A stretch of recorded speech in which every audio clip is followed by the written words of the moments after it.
My hope is that when people come to our website and they find Project AP, they find their home, they find their family. That's actually what we call it.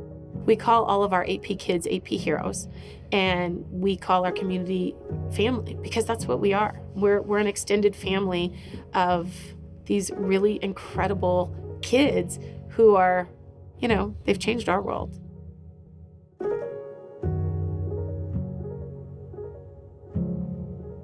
So Athena was born January 23rd, 2015, and totally normal birth. Everything was great. She was healthy as can be.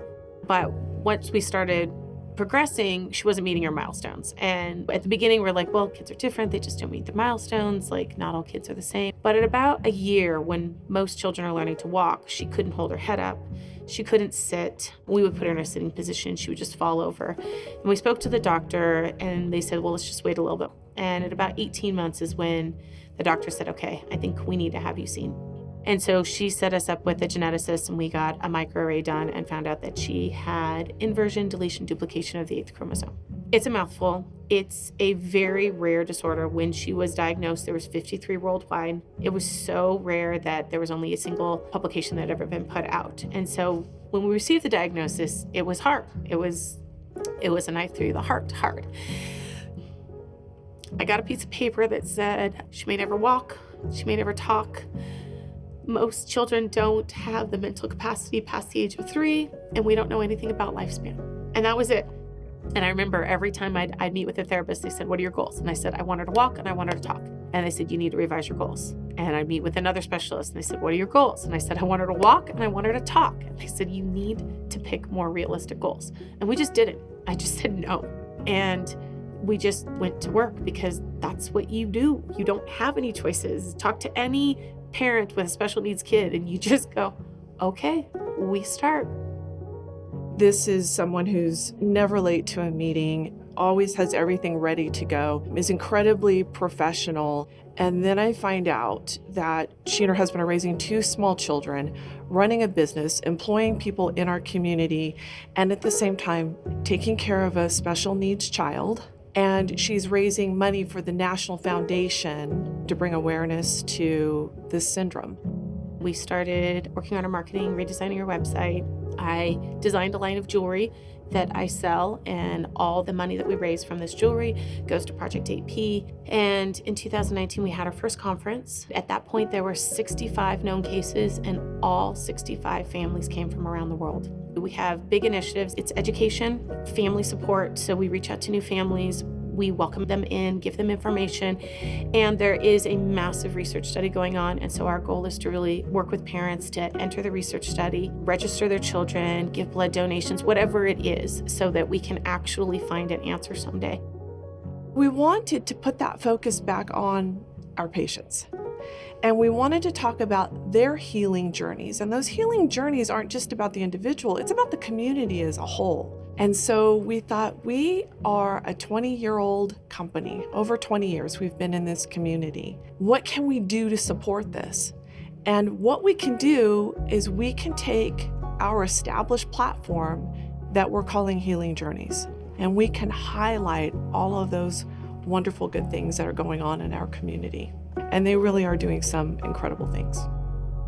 To have somebody from the medical community say, how can we help and how can we tell your story? I don't think she'll ever understand how much I appreciate this. We all need love in the world, and each of us is looking for that from those around us. And if we can help with a hurt, then we hope the patient recognizes that they've been cared for, that there is some love to come to them, whether that be somebody who's been involved in a trauma, somebody who has had a cancer. And all of these things are part of making somebody feel good about themselves, making somebody feel whole. And somebody who is feeling good about themselves is going to feel good about the community and what their role is in the community. I think that for us at Hall and Wrye, we have to have a strong community. I don't ever want a parent to go through what I went through. When you find out that there is something wrong with your child, it shouldn't be a single piece of paper, and it shouldn't be good luck. That's just not an answer. And it's not an answer for me, and it's not an answer for anybody else.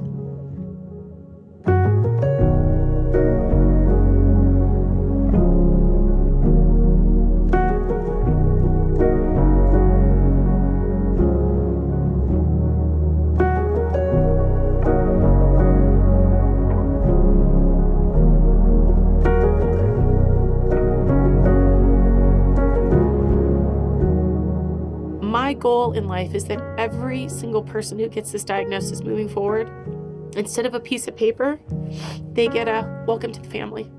Here's what you need. Here's your next step. Is that a polar bear? Oh, tea, please. Yeah, it's a tea. Drink the tea. It's a teddy bear. And Puppy. puppies. Oh, yum, yum, yum. Yum, yum, yum. Athena is the most lovable kid you'll ever meet. We're just the happiest little girl on the whole wide world right now, aren't we? If you ever meet Athena, Hi, Mommy Teddy Bear. just say hi. Give her a hug.